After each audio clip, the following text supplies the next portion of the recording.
I sit and listen to the nonsense. Start to think about the commas. Think of my wife as a blessing. Lord should keep me out of drama.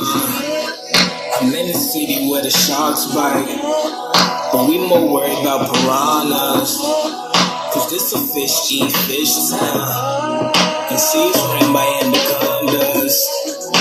In a world full of chaos, world full of dead, can we get a seance? It's freedom of religion in my country. I'm from a country where they hate us, but love the playoffs like it was a day off. But being good don't ever pay off. So in my mind I feel like Mozart. They should call me Amadeus. You were born in a different set of circumstances. Born disease. Good morning, good morning, good morning, good morning. Welcome to your inner city wake-up call, coming to you out of the port city of Wilmington, North Carolina. I always wanted to do that. That was my son, Kashif El-Amin, in the background playing. We did a little thing together. I always wanted to do that on a talk show, advertise one of my own children. Feels good this morning. Go to the Facebook page, No Covers. Go to the directory. You will find the events for this month. I'm going to start pushing those hard. I'm trying to get you to go to the page. That way more people, instead of me announcing it, more people will go to the page. But I do want to announce the NAACP March this weekend. Deborah Maxwell is just such a strong supporter. The NAACP is a strong supporter of this show. So we want to make sure we let you know about that. Contact Tiba Johnson or Deborah to get your tickets to get on the bus for this weekend. But I've got to finish up these 43 days, so I'm using all the time I can get. And I try to keep these in 10 to 15 minute bites. I don't want to go over 30 minutes, over 15, 45 minutes. I want to keep them in segments because when I finish with the 43 days, it's going to be duplicated. But it's going to be duplicated in a way that our young people would be able to take on 15 minutes. Sometimes 30 minutes, you lose them. So I try to get you in 15, in and out. Don't take up too much of your time. This is day 9. I love this one. It's one of my favorite ones. It's called The Pit of the Stomach. Shock G said it this way, explaining the style of Tupac. And y'all know I love Tupac. From all the Biggie versus Tupac records, Biggie is going to win hands down when we're talking flow. Strictly from a rhyme standpoint. Biggie is just a swinger. He swings like a horn player over jazz. B-I-G-P-O, P-P-A. No info for the DA. He put more emphasis on the Well, he was just spelling his name. When people say Pac was the best rapper, they're just saying what he had to say was more potent, more relevant, and that he was just a better human being. Tupac pulled from Martin Luther King, Malcolm X, all the good speakers. Even though you were a crack fiend, mama, you still were a black queen, mama. He was pouring those words out because he meant it. Pac rhymes from the pit of his stomach. Humpty Hump, Slick Rick, they rhyme from the nasal palate. Nas, he rhymes from the back of his throat. Pac, he rhymes from the pit of the stomach. Why is it that when a strong black man stands up and speaks his mind, he's considered angry, confrontational, or a rebel? Whenever he's at the table with wife, his counterparts quickly run to cover, disowning his word.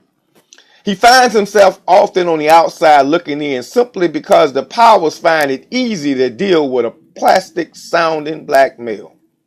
The ones that speak from their nasal palate, just telling stories, invalid greatness. While they continue to reject those, the ones that speak from the pit of the stomach. Likewise, in relationship, oftentimes it's equally as troublesome. So often women includes the swinger that sounds like the horn player. He plays that tune oh so well. Woman, you without a flaw. Girl, when you walk, the stars twinkle. Well, that's such worthy praise for a black queen of the earth. Lord knows she deserves it. Yet when the stomach comes along with the reality of equal self-improvement, he's considered insensitive and inconsiderate. but it's only because he's speaking from the pit of his stomach. Then there are those who speak from the back of the throat. Yeah, this is those who say just enough to straddle the fence. They are hot and cold depending on the contract or the money on the table. They often sit with the stomach only to take the stomach's powerful ideas back to the master in a watered down version that pleases all sides. In their mind, they feel that compromise is best for our people, while not that knowing that compromise only kills the pit of the stomach. So what's so special about the pit of the black man's stomach? Simply put, it contains his soul. It contains the essence of who he is. And since he is the first creation, it contains the essence of who you are, black, white, male, woman, and child. What you call anger or years of rejection, what you call confrontational is his acquired means of expression. What you call a rebel is simply a man speaking from the pit of his stomach. So the next time you see a black man standing strong, talking strong, understand, he's just speaking from the pit of his stomach. That's day 9. I love that one. That's one of my classic writings that I love, from the pit of the stomach, because so many times, and I dedicated that morning. I got to go here this morning. I dedicated that to my brother, Glenn Wilson. Glenn Wilson is my brother, and I love him like a brother. My brother is crazy as I am. That's why I love Mr. Glenn Wilson. I call him, he tells me call him Mr. Wilson. Glenn speaks from the pit, the bowels of his stomach. And sometimes we don't understand those who speak from the pit, from the stomach. It may come off abrasive. It may come off as an attack. But I have brothers like that speak from the pit of their stomach because they don't know any other way to speak in the present state and condition that they are in. See, a lot of us, especially black men, have hurt, we have pain, we have relationships, we have money problems, all wrapped into this bundle of what we call mess in America. And wrapped all up in that, we really don't have the psychological means to deal with it. I go see a therapist. People say, well, you crazy? Yes, I'm crazy. It wasn't until I went to seek out a therapist and went into a weekly session, and I've only did this about a year, and I'm a mental health specialist. I've been doing mental health for 24 years. But I never thought I needed the mental health. I thought religion was enough. I thought the Bible and the prayer was enough. I thought everything. I thought conversation was going to be enough. I thought all those things was going to be enough. But I didn't understand the process of therapy, because when I'm reading that Bible, it's still just you. When you praying, it's still, okay, let's not get spooky now. God is real, but when you praying, it's still just you. That spookiness where he floating there, that's the spooky part. That's what messes people up with religion. Because when you sitting down there really praying, when you dealing in it, it's sweating and it's coming, it's still you. You read all the scriptures there is. It's still you. You have to admit, you get your best information when someone is on the other side who you admire or are impressed with, who can give you a word. That's why you go to church. Who can give you a word that brings you life. That's when you at your best. When you praying, it's fine. I do it every day. But I have to recognize it's just me. Yes, God is, but it's just me. When you get your best word is when, I say again, when the person on the other side of that videotape, that speakerphone, when that person on the preacher, whoever he is, when he gives you a word, it's a one-on-one contact. And that's when you're at your best in your development. So I go see a therapist. Because when I'm looking at the therapist, she can challenge me and ask me second questions, because she's been professionally trained to get that pain and draw that pain up out of me. Because if I don't draw it up out of me, I will continue to walk around speaking from the pit of my stomach, but not speaking in an intelligent way that you would understand and hear what I'm saying.